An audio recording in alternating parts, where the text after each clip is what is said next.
আমন্ত্রণ জানাচ্ছি জীবনমুখী ও উন্নয়নমূলক প্রামাণ্য অনুষ্ঠান রূপান্তর দেখার জন্য। আদিকালের মানুষ এক স্থান থেকে অন্য স্থানে যাতায়াতের জন্য হাতি, ঘোড়া সহ বিভিন্ন প্রাণীর সাহায্য নিত। সভ্যতার ক্রমবিকাশে বিজ্ঞানের কল্যাণে বিভিন্ন বাহন আবিষ্কারের ফলে পৃথিবীর এক প্রান্ত থেকে অন্য প্রান্তে মানুষ দ্রুততম সময়ের মধ্যে পৌঁছাতে লাগলো। অতি দ্রুততম সময়ের মধ্যে নদী, নালা, পাহাড় পর্বতের উপর দিয়ে দুর্গম পথ পাড়ি দিতে অনেক গবেষণা ও চেষ্টার ফলে মানুষ আবিষ্কার করলো উড়োজাহাজ। সম্মানিত দর্শক, আজ দেখুন এই উড়োজাহাজ রক্ষণাবেক্ষণ বা মেরামত যারা করেন অর্থাৎ অ্যারোনটিক্যাল ইঞ্জিনিয়ারদের উপর একটি প্রতিবেদন। বিস্ময়কর পৃথিবী, এর চতুর্পাশে বাতাসে উড়ে বেড়াচ্ছে নানান প্রজাতির কিছু প্রাণী। নীল আকাশে ডানা মেলে পাখি এবং ফড়িংদের স্বাচ্ছন্দ্য বিচরণ দেখে মানুষেরও ইচ্ছে হলো আকাশে ওড়ার। নানা পরীক্ষা নিরীক্ষা, অক্লান্ত পরিশ্রম আর বিচিত্র অভিজ্ঞতার ধাপ পেরিয়ে একদিন মানুষের স্বপ্ন বাস্তবে রূপ নিল। 1902 সালে আমেরিকার দুই সহোদর আরভিল রাইট ও উইলফার রাইট একটু উন্নত মানের গ্লাইডার তৈরি করে 10 থেকে 12 সেকেন্ড সময় আকাশে উড়ে সামান্য দূরত্ব অতিক্রম করতে সক্ষম হলো। এতে হয়তো একটু ওড়ার আনন্দ ছিল, কিন্তু উদ্দেশ্যের সফলতা ছিল না। তাই নিজেদের তৈরি আকাশযানকে ঘষে মেজে অপেক্ষাকৃত হালকা জ্বালানি ব্যবহার করে 1903 সালের ডিসেম্বর মাসে যে আকাশ ভ্রমণ করেছিলেন সেটাই ছিল এরোপ্লেন বা উড়োজাহাজ যুগের সূচনা। বিশ্বজুড়ে পরীক্ষা নিরীক্ষা, উন্নত গবেষণায় বিমানের আকার, আকৃতি, ডানার গঠন পদ্ধতিতে নানাবিধ পরিবর্তন এলো। কোথাও বা উপর নিচে মিলিয়ে 2 জোড়া পাখা, কোথাও 3 জোড়া পাখা লাগিয়ে দেয়া হলো। বিমান আবিষ্কারের পর প্রথমে কোনো বিমানবন্দর ছিল না। বিস্তীর্ণ মাঠের ঘাসের উপর বিমান প্রশিক্ষণ বা ওঠানামা করত। উড়োজাহাজ আবিষ্কারক অরভিল রাইট ও উইলফার রাইট যে জায়গাটিতে উড়োজাহাজ ওঠানামা করাতেন বা উড্ডয়নের নানাবিধ পরীক্ষা নিরীক্ষা করতেন, সে জায়গাটি উত্তর ক্যারোলিনের কিটি হক। তখন কিটি হক ছিল বিস্তীর্ণ ঘাসের মাঠ। কোনো রানওয়ে না থাকায় কিটি হককে বিমানবন্দরের মর্যাদা দেয়া হয়নি। দুই সহোদরের নিরলস অধ্যাবসায় ও কঠোর অনুশীলনের মাধ্যমে 1905 সালের মধ্যেই বিমান শৈলীর প্রভূত উন্নতি সাধন করেন। তখন জগৎ জুড়ে দুই ভাইয়ের খ্যাতি ছড়িয়ে পড়ল। এবার দুই ভাই স্বপ্ন দেখলেন বিমান তৈরির কারখানা খোলার। 1908 সালে ভার্জিনিয়ার ফোর্ট মেয়ার গড়ে তুললেন বিমান তৈরির কারখানা, নাম দিলেন রাইট এয়ারক্রাফট কোম্পানি। দর্শক, বিমান আবিষ্কার করে আমেরিকার বিজ্ঞানীদ্বয় যেমন পৃথিবীর মানুষকে চমক দেখিয়েছেন, তেমনি মার্কিন যুদ্ধ বিমান ও মহাকাশযানের ইঞ্জিন উদ্ভাবনে বাংলাদেশের একজন বিজ্ঞানী সুনাম অর্জন করেছেন। 1952 সালে প্রাট অ্যান্ড হুইটনি একটি বিজ্ঞাপন প্রচার করে তাতে দেখানো হয় মৌমাছির মতো দেখতে একটি জেট ইঞ্জিন আকাশে উড়ছে। এই বিজ্ঞাপনের মূল ভাষ্য ছিল ভবিষ্যতে তারা এমন জেট ইঞ্জিনের স্বপ্ন দেখে যা হবে অতি হালকা, উচ্চ ক্ষমতা সম্পন্ন ও মজবুত। কল্পনাতীত ওই স্বপ্নই 90-এর দশকে এসে বাস্তবে রূপ নিতে থাকে এবং এই স্বপ্ন পূরণে মূল্যবান ভূমিকা রাখেন বাংলাদেশের বিজ্ঞানী আব্দুস সাত্তার খান। তার উদ্ভাবিত নিকেলের সংকর ধাতু ব্যবহার করেই মার্কিন যুদ্ধ বিমান ও মহাকাশযানের ইঞ্জিন পরিণত হয় আরও জ্বালানি সাশ্রয়ী, মজবুত ও হালকা। বিজ্ঞানী আব্দুস সাত্তার খান 1941 সালে ব্রাহ্মণবাড়িয়া জেলার নবীনগর উপজেলার খাগাতুয়া গ্রামে জন্মগ্রহণ করেন। মেধাবী এই বিজ্ঞানী ঢাকা বিশ্ববিদ্যালয়ের রসায়নের শিক্ষক হলেও যুক্তরাষ্ট্রে গবেষণা শুরু করেন ম্যাটেরিয়াল ফিজিক্স নিয়ে। 1976 সালে সাত্তার খান যুক্তরাষ্ট্রের নাসা লুইস রিসার্চ সেন্টারে যোগদান করেন। এ সময় তার গবেষণার বিষয় হয় অতি উচ্চ ক্ষমতা সম্পন্ন সংকর ধাতু নিয়ে, যা ব্যবহার হয় রকেট ইঞ্জিনে। 1978 সালে তিনি যুক্ত হন মার্কিন যুদ্ধ বিমান F-2 এর জন্য নিকেল ও তামার সংকর ধাতু নিয়ে গবেষণায়।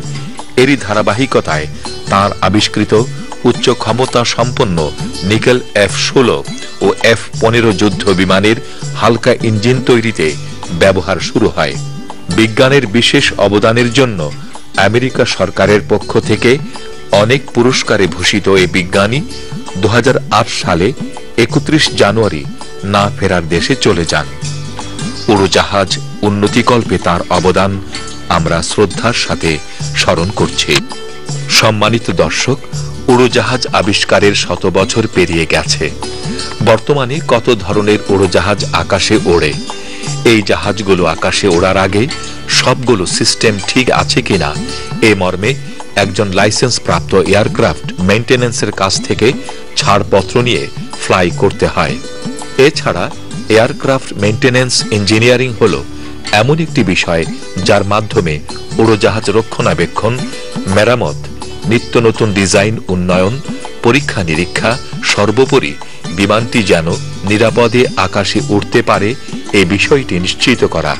Aircraft needs to the fuel, and how this fuel is getting the fuel supply is confirmed by this aircraft. That is today's our topic. Do you know what is the irrespective of the aircraft? In the different mode, aircraft need to the different kinds of the supply. And the different mode, the aircraft need to more fuel. And in all ratings, the fuel supply is make the confirm by the fuel supply unit, that is fuel pump. So, gentlemen, today's our topic is the aircraft fuel system. This fuel pump, this pump is used to just pressurize the fuel, and this pressurized fuel is just supplied to the engine. Sir, what is the work of relief valve? Okay, thank you, student. And this is very good question for you. I think you understand what is the purpose of the relief valve. Relief valve is nothing else. It is only the relief the excess pressure. If the pressure is more than the requirement, in that cases the relief valve is just release the additional pressure. Okay? I have a question, sir. What is the purpose of oil to fuel heater? You know, the fuel is just used. Fuel is coming from the engine through the sump, and then fuel is just inserted in the heater. And you know, oil to fuel heater is oil is cooling down and the fuel is preheated. So this component is known as the oil to fuel heater. Understand? Yes, sir. Thank you. Heater is installed far away from the engine at the tail section of the aircraft. Okay? Is it clear to you? Yes, sir. Iftikhar, please tell me what is FDR? Thank you, sir. Flight data recorder is a device which keeps the record of the instrument of cockpit and the parameters and engine power of that flight. Monmoy, you tell what is the purpose of FDR? Thank you, sir. The purpose of FDR is to record the time, temperature and engine parameters plus airspeed of an aircraft. Okay. Is there any question? Yes, sir. Okay, Mr. Bari, you can take. Thank you, sir. Where this FDR is installed in the aircraft? FDR is installed far away from the engine at the tail section of the aircraft. পাশাপাশি airframe তৈরি, airframe engine সৃষ্টি, aircraft ও এর আনুষঙ্গিক যন্ত্রপাতির সংযোগ স্থাপন, উন্নয়ন ও মেরামত করা, সেই সাথে ল্যান্ডিং ক্যাপাসিটি, জ্বালানি দূষণ কমানো, সেফটি সিস্টেম, সর্বোপরি এয়ারক্রাফট দুর্ঘটনার কারণও এয়ারক্রাফট ইঞ্জিনিয়ারিংগণ নির্ণয় করে থাকেন। সম্মানিত দর্শক, উড়োজাহাজের টেকনিক্যাল যাবতীয় বিষয়ে প্রশিক্ষণ ও উচ্চ শিক্ষা দিতে দুইজন সফল উদ্যোক্তা জনাব আলহাজ নুরুল আমিন ও জনাব মোহাম্মদ আলী নিরলস পরিশ্রম করে গড়ে তুলেছে এভিয়েশন কলেজ। রাজধানী ঢাকার উত্তরায় United College of Aviation Science and Management নামক প্রতিষ্ঠানটি 2008 সালে যাত্রা শুরু করে। সম্মানিত দর্শক, আমি কথা বলছি বাংলাদেশে এভিয়েশন শিক্ষার সফল উদ্যোক্তা জনাব মোহাম্মদ আলী সাহেবের সাথে। আপনার কাছে জানতে চাইব, অন্যান্য শিক্ষার পাশাপাশি এই ধরনের শিক্ষা প্রতিষ্ঠান গড়ে তোলার ব্যাপারে কেন উদ্যোগী হয়েছেন? বাংলাদেশকে যদি আমরা মধ্য আয়ের দেশ থেকে উন্নত বিশ্বে যদি রূপান্তরিত করতে চাই, তাহলে আমাদের দেশে দরকার হবে তথ্য প্রযুক্তির ব্যবহার। তো উন্নত তথ্য প্রযুক্তির দিক দিয়ে আমরা চিন্তা করছি যে অ্যারোনটিক্যাল ইঞ্জিনিয়ারিং যদি আমাদের দেশে তৈরি হয় এবং অ্যারোনটিক্যাল ইঞ্জিনিয়ার তৈরি হয়, তাহলে স্পেস টেকনোলজি এবং হাইটেক টেকনোলজি এই জায়গাটা পূরণ হবে। সেই জায়গা থেকে আমরা চিন্তা করেছি বাংলাদেশে যে এয়ারলাইন্সগুলি আছে বা এয়ারপোর্টগুলি আছে, প্রায় 30টার মতো বাংলাদেশে এয়ারলাইন্স আছে। দেশি বিদেশি সহ। তো সেখানে দেখা যায় যে chief pilot, chief engineer, chief manager সবাই বিদেশ থেকে আমদানিকৃত, যার ফলে বহু টাকা রপ্তানি হয়ে যাচ্ছে। বাংলাদেশের ছেলেমেয়েরা এই ধরনের সুযোগ পাচ্ছে না। তা আমরা যদি হাই টেকনোলজি বাংলাদেশে শুরু করি তাহলে এই রিসোর্স তৈরি হবে এবং বাংলাদেশের ছেলেরাই বাংলাদেশেই ইনকাম করবে এবং উন্নত বিশ্বে আমাদের অবদান থাকবে। সেই জায়গা থেকে আমরা চিন্তা করেছি যে হাই টেকনোলজি বাংলাদেশে আমরা শুরু করব। আপনারা জানেন যে আমাদের মাননীয় প্রধানমন্ত্রী শেখ হাসিনা এই এভিয়েশন সেক্টরকে উন্নয়নের জন্য বিভিন্নভাবে কাজ করে যাচ্ছে। উনি চাচ্ছেন যে আমাদের দেশেই এখানে বিমানবন্দর তৈরি হোক, জেলায় জেলায় তৈরি হোক এবং আমাদের দেশেই বিমান তৈরি হোক। ওনার কথা সূত্র ধরে আমরা এগিয়ে যাচ্ছি যাতে আমাদের ছাত্রছাত্রীরা ভবিষ্যতে বাংলাদেশেই এভিয়েশন সেক্টরের উন্নয়ন ঘটায় এবং ওনার কথা সত্য হোক, সামনের উন্নত বিশ্ব, আমাদের বাংলাদেশ উন্নত বিশ্বে পরিণত হোক। শিক্ষার মানের ব্যাপারে যদি আমরা বলতে চাই তাহলে উন্নত বিশ্বেও যেভাবে এভিয়েশন এবং অ্যারোনটিক্যাল কলেজগুলি প্রতিষ্ঠা লাভ করেছে, আমরা প্রায় 50টিরও অধিক বিদেশি বিশ্ববিদ্যালয়ে ভিজিট করেছি, সেখানে গবেষণা করেছি, পরিদর্শন করেছি এবং পাম নেদারল্যান্ড গভর্নমেন্ট এক্সপার্টের মাধ্যমে আমাদের এখানে ল্যাব প্রতিষ্ঠা হয়েছে এবং এডেক্সেল ইউকের মাধ্যমে আমাদের এখানে টিচার ট্রেনিং হয়েছে এবং আমাদের যারা শিক্ষক মণ্ডলী আছে বিভিন্ন দেশের প্রশিক্ষণপ্রাপ্ত। তা আমরা চাই যে বাংলাদেশের 16 কোটি মানুষ যেন 16 কোটি বোঝা না হয়, 16 কোটি জনসম্পদ রূপান্তরিত হয়, সেই লক্ষ্যে আমরা কাজ করে যাচ্ছি। বাংলাদেশের জেলা পর্যায়ে ছেলেমেয়েরা আমাদের এখানে লেখাপড়া করছে এবং তারা এখানে হাই টেকনোলজি নিয়ে পড়াশোনা করছে। এখানে আমরা সবারই সহযোগিতা পাচ্ছি। আশা করি বাংলাদেশ উন্নত বিশ্বে দ্রুত রূপান্তরিত হবে। দক্ষ প্রশিক্ষক, শিক্ষক ও আধুনিক ক্লাস সমৃদ্ধ এই কলেজটিতে রয়েছে কম্পিউটার ও এভিওনিক ল্যাব, এছাড়া পর্যাপ্ত পরিমাণ যন্ত্রপাতি। ক্যাম্পাসেই রয়েছে DC-10 বিমানের বিশাল আকৃতির একটি ইঞ্জিন। শিক্ষার্থীদের হাতে কলমে শিক্ষাদানের জন্য এয়ারপোর্ট নিয়ে যাওয়া হয়।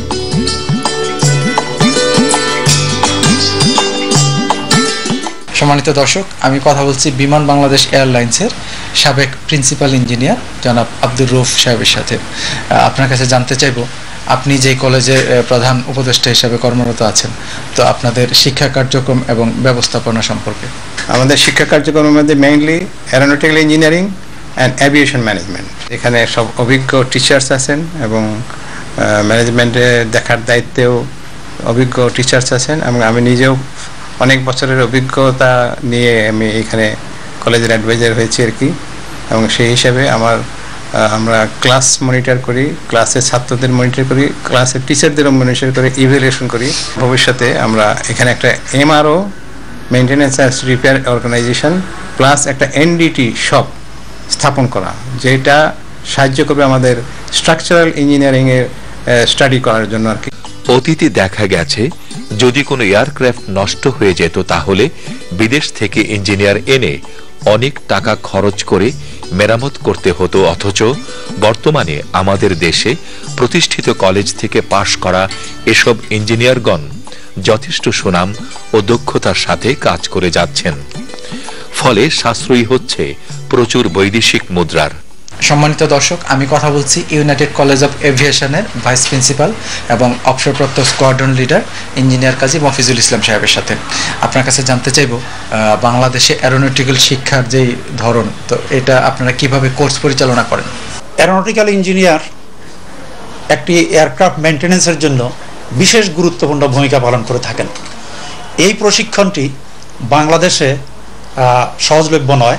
আমাদের এই কলেজের যে শিক্ষক মণ্ডলী রয়েছেন তারা বিমান বাহিনী থেকে আগত, যাদের রয়েছে 25 থেকে 30 বছরের অভিজ্ঞতা এবং যুক্তরাষ্ট্র, যুক্তরাজ্য, চায়না, ফ্রান্স, সিঙ্গাপুর থেকে যেসব বিমান তৈরি হয় সেগুলোর উপরে প্রশিক্ষণপ্রাপ্ত। আমাদের এখানে আরও রয়েছেন বাংলাদেশ বিমানের প্রাক্তন ইঞ্জিনিয়ার, যারা গুরুত্বপূর্ণ দায়িত্ব পালন করেছেন মেইনটেন্যান্স ইঞ্জিনিয়ার হিসাবে। আরও রয়েছেন বিভিন্ন বিশ্ববিদ্যালয়, কলেজ থেকে উচ্চ ডিগ্রি প্রাপ্ত প্রশিক্ষক, যারা ম্যাথ, ফিজিক্স, কেমিস্ট্রি সাবজেক্টগুলো পড়িয়ে থাকেন। আমাদের যারা প্রশিক্ষণার্থী তাদের জন্য আমাদের এখানে যে একটা বিশেষ ল্যাব রয়েছে, বিরাট ল্যাব রয়েছে, এটা আসলে স্বয়ংসম্পূর্ণ হয়েছে নেদারল্যান্ড সরকার থেকে প্রাপ্ত একটা ফকার 27 বিমানের সম্পূর্ণ যন্ত্রাংশ, যেমন মেইন বডি, আফট সেকশন, ফিউজলাজ, তারপরে engine, airframe, electric instrument, radio, radar এবং যে ব্ল্যাক বক্স বা এফডিআর আপনারা নাম শুনেছেন, সেই সব থেকে সমস্ত যন্ত্রপাতি আমাদের এখানে রয়েছে। তাছাড়া আমরা কোর্সের এক পর্যায়ে আমাদের শিক্ষার্থীদেরকে আমরা বিভিন্ন এয়ারলাইন্সে, যেমন আরিরাং, বাংলাদেশ ফ্লাইং একাডেমি এবং এমনকি বিদেশেও আমরা নিয়ে থাকি। যেমন গত 16 মার্চ থেকে 21 মার্চ পর্যন্ত আমাদের শিক্ষার্থীদেরকে আমরা নেপালের বিভিন্ন এয়ারলাইন্সে এবং বিমানবন্দরে হাতে কলমে শিক্ষা দিয়েছি, সেটা অত্যন্ত ফ্রুটফুল হয়েছে। এভাবেই আমরা আমাদের ছাত্রছাত্রীদেরকে শিক্ষা দিয়ে থাকি। এই প্রতিষ্ঠানে ভর্তি হতে হলে বিজ্ঞান বিভাগ থেকে আসতে হবে। পাশাপাশি এসএসসি ও এইচএসসি 2 পরীক্ষায় মোট 6 পয়েন্ট থাকতে হবে। এছাড়া এ লেভেল থেকেও আসা শিক্ষার্থীরা এ প্রতিষ্ঠানে ভর্তি হতে পারবেন। সম্মানিত দর্শক, আমি কথা বলছি একজন অভিভাবকের সাথে, যিনি তার সন্তানকে অ্যারোনটিক্যাল ইঞ্জিনিয়ারিং পড়তে দিয়েছেন। কি নাম আপনার? মোহাম্মদ নজরুল ইসলাম সেন্টু। গতানুগতিক শিক্ষায় না দিয়ে আপনার সন্তানকে কেন টেকনিক্যাল বিষয়ে শিখতে দিয়েছেন? আমার মেয়ে তার ছোটকালের স্বপ্ন বাস্তবায়নের জন্য সে ইচ্ছা প্রকাশ করায় আমি অভিভাবক হিসাবে আমি তাকে এই অ্যারোনটিক্যাল ইঞ্জিনিয়ারিং পড়ার জন্য সহযোগিতা করছি। আমি এই কলেজের পরিবেশ সম্পর্কে আমি ব্যক্তিগতভাবে আগে আসছি, খোঁজখবর নিয়েছি, আরও আশপাশে দেখছি, জানছি, শুনছি। শোনার পরে এটা আমার কাছে খুবই ভালো লাগছে, এর পরিবেশ সম্পর্কে, এখানকার শিক্ষার মান, গুণগত মান সম্পর্কে, যার পর আমি আমার মেয়েকে এই জায়গাতে লেখাপড়ার সুযোগ সৃষ্টি করে দিয়েছি এবং সে এখানে বর্তমানে লেখাপড়া করছে। যুগের সাথে তাল মিলিয়ে এখন পিছিয়ে নেই মেয়েরাও।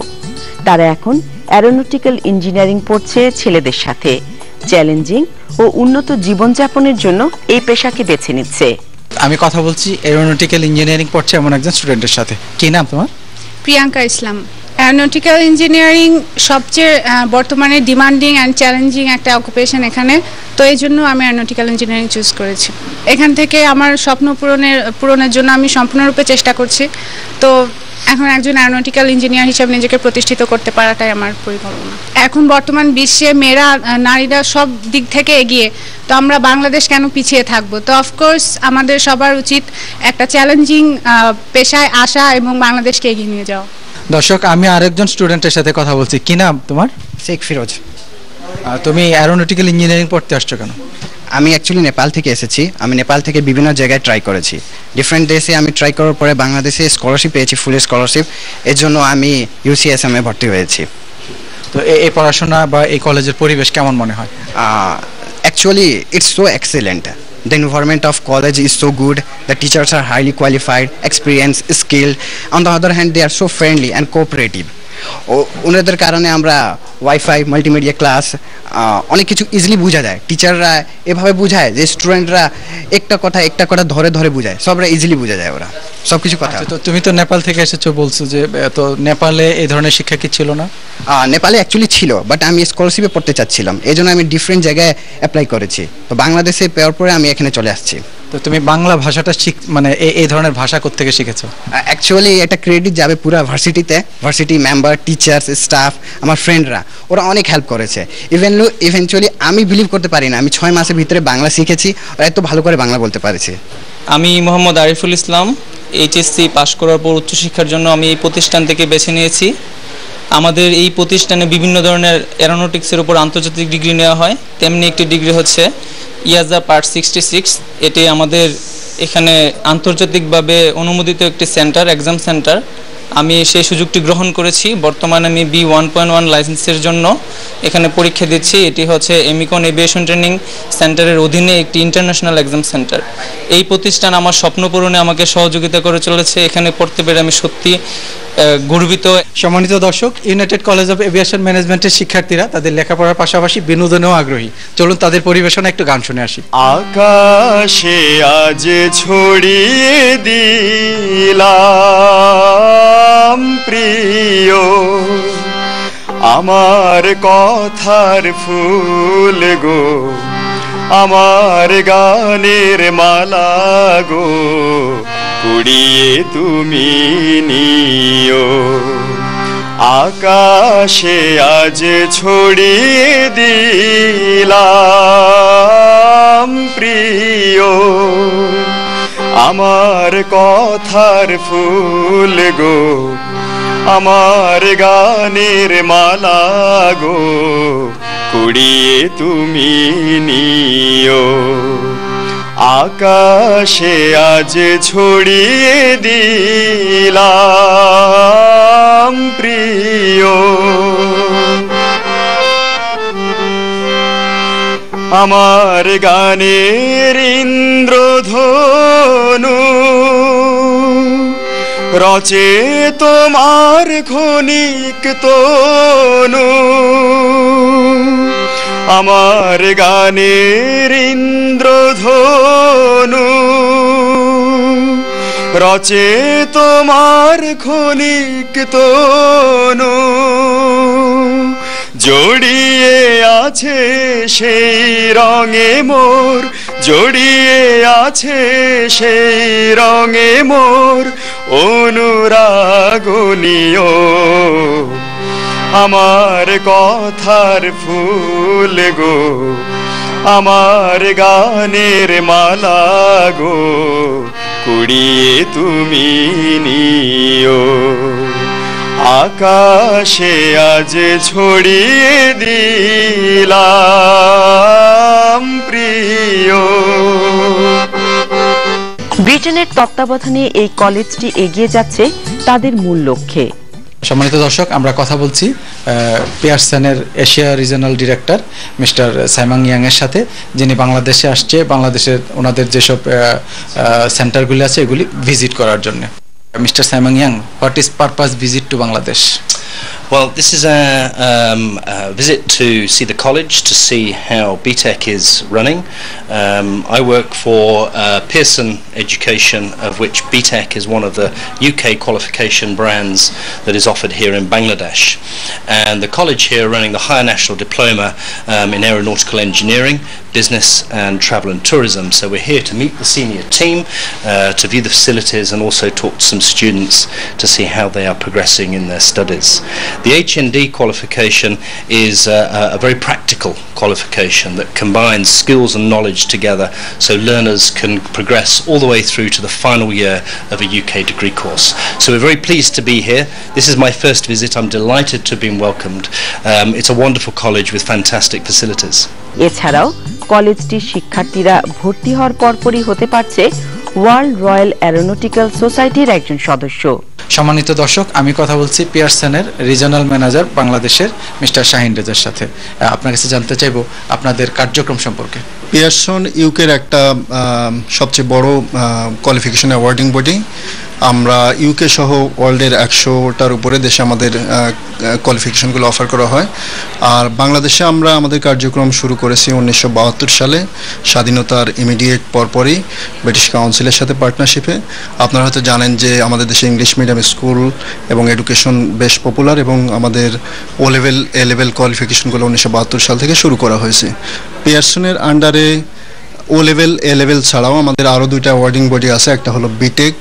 বিটেকের অর্থ হলো business and technology education council, যেটার আন্ডারে আমরা বিভিন্ন প্রফেশনাল এবং ভোকেশনাল কোয়ালিফিকেশন অফার করে থাকি। আর এছাড়া এলসিসিআই নামে আমাদের আর একটা অ্যাওয়ার্ডিং বডি আছে, সেটার আন্ডারে আমরা বিভিন্ন বিজনেস রিলেটেড কোয়ালিফিকেশন অফার করে থাকি। বাংলাদেশে আমাদের ইউনাইটেড কলেজ অফ এভিয়েশন আমাদের একটা important partner. United College of এভিয়েশনের মাধ্যমে আমরা aeronautical engineering, travel and tourism এবং বিজনেস কোয়ালিফিকেশন অফার করা হচ্ছে HND এবং ND লেভেলে। এবং এই কোয়ালিফিকেশনগুলো করলে স্টুডেন্টরা শুধু বাংলাদেশি তাদের জবের সুবিধা হবে না, এই কোয়ালিফিকেশনগুলো করলে তারা ইন্টারন্যাশনাল মার্কেটও জবের জন্য কম্পিট করতে পারবে, এবং অনেক ক্ষেত্রেই বলা যায় যে তারা নিশ্চিত তাদের কর্মসংস্থানের সুযোগ পাবে, সেটা দেশে এবং দেশের বাইরে সুযোগ পাবে।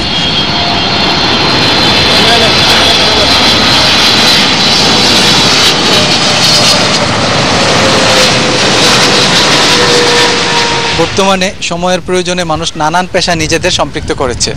এর মধ্যে আকর্ষণীয় পেশা হিসেবে অ্যারোনটিক্যাল ইঞ্জিনিয়ার এখন বিশ্বব্যাপী সমাদৃত। এ ধরনের পেশা জনবল তৈরিতে আমাদের দেশের সরকারি এবং বেসরকারি পর্যায়ে আরও এভিয়েশন বিষয়ে শিক্ষা প্রতিষ্ঠান গড়ে উঠবে, এই প্রত্যাশায় আজকের অনুষ্ঠানের শেষ পর্যায়ে আমরা।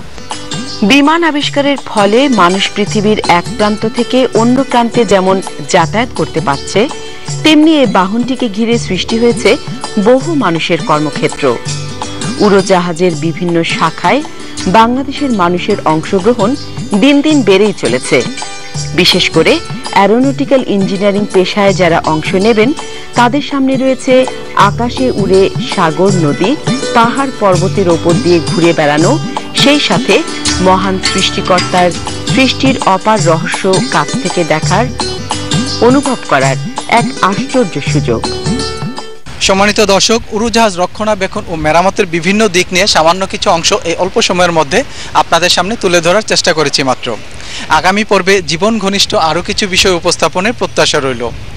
অনুষ্ঠান সংক্রান্ত মতামত জানাতে আমাদের কাছে চিঠি লিখুন। আমাদের কাছে চিঠি লেখার ঠিকানা প্রযোজক রূপান্তর, কক্ষ নম্বর 223, বাংলাদেশ টেলিভিশন ভবন, রামপুরা, ঢাকা। আপনারা ইচ্ছে করলে ইমেলেও আমাদেরকে আপনাদের মতামত জানাতে পারেন। আমাদের ইমেল অ্যাড্রেস হচ্ছে sms.btvrupantор@yahoo.com। আগামী রূপান্তর অনুষ্ঠানে রূপান্তরিত নতুন কিছু বিষয় দেখার আমন্ত্রণ রইল। সবাই ভালো থাকুন, সুস্থ থাকুন। আল্লাহ হাফেজ।